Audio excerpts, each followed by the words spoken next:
When aspiration is united to concentration, the result is meditation.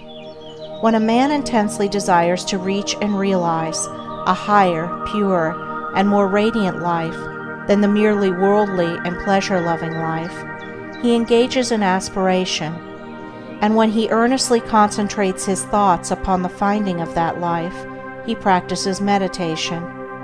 Without intense aspiration, there can be no meditation. Lethargy and indifference are fatal to its practice. The more intense the nature of a man, the more readily will he find meditation, and the more successfully will he practice it.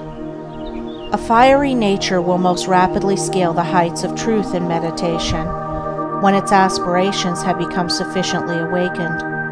Concentration is necessary to worldly success. Meditation is necessary to spiritual success. Worldly skill and knowledge are acquired by concentration. Spiritual skill and knowledge are acquired by meditation.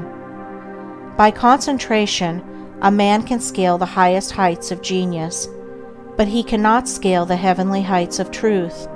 To accomplish this, he must meditate. By concentration, a man may acquire the wonderful comprehension and vast power of a Caesar.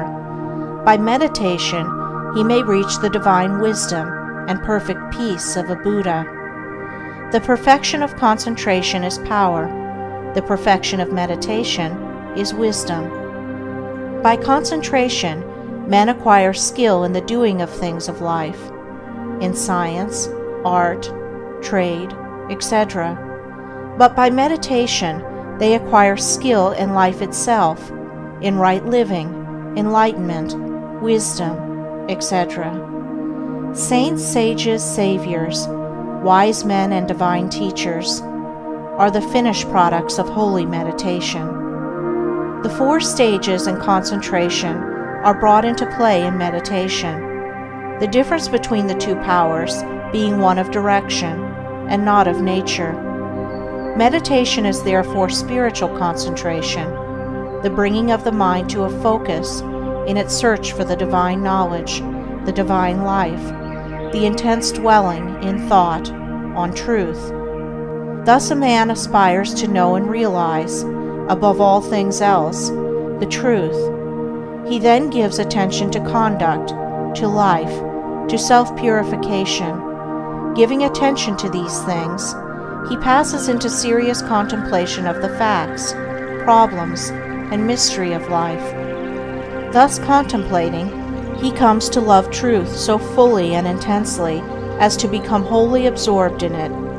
The mind is drawn away from its wanderings in a multitude of desires, and solving one by one the problems of life, realizes that profound union with truth, which is the state of abstraction, and thus absorbed in truth, there is that balance and poise of character, that divine action and repose, which is the abiding calm and peace of an emancipated and enlightened mind.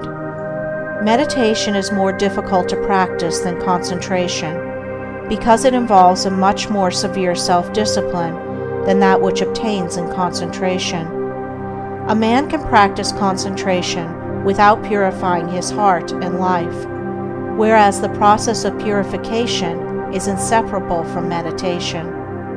The object of meditation is divine enlightenment, the attainment of truth, and is therefore interwoven with practical purity and righteousness. Thus, while, at first, the time spent in actual meditation is short, perhaps only half an hour in the early morning, the knowledge gained in that half hour of vivid aspiration and concentrated thought is embodied in practice during the whole day. In meditation, therefore, the entire life of a man is involved, and as he advances in its practice, he becomes more and more fitted to perform the duties of life in the circumstances in which he may be placed, for he becomes stronger, holier, calmer, and wiser. The principle of meditation is twofold, namely, 1. Purification of the heart by repetitive thoughts on pure things. 2. Attainment of divine knowledge by embodying such purity in practical life. Man is a thought being, and his life and character are determined by the thoughts in which he habitually dwells.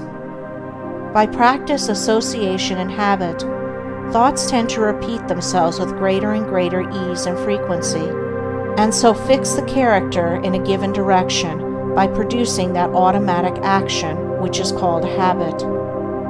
By daily dwelling upon pure thoughts, the man of meditation forms the habit of pure and enlightened thinking, which leads to pure and enlightened actions and well-performed duties.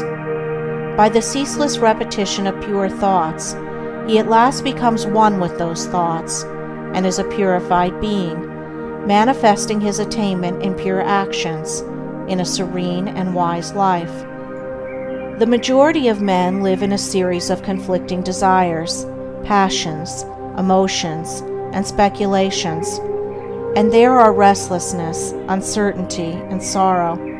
But when a man begins to train his mind in meditation, he gradually gains control over this inward conflict by bringing his thoughts to a focus upon a central principle. In this way, the old habits of impure and erroneous thought and action are broken up, and the new habits of pure and enlightened thought and action are formed. The man becomes more and more reconciled to truth, and there is increasing harmony and insight, a growing perfection and peace. A powerful and lofty aspiration towards truth is always accompanied with a keen sense of the sorrow and brevity and mystery of life, and until this condition of mind is reached, meditation is impossible. Merely musing, or whiling away the time in idle dreaming, habits to which the word meditation is frequently applied, are very far removed from meditation in the lofty spiritual sense which we attach to that condition. It is easy to mistake reverie for meditation. This is a fatal error which must be avoided by one striving to meditate. The two must not be confounded. Reverie is a loose dreaming into which a man falls. Meditation is a strong, purposeful thinking into which a man rises.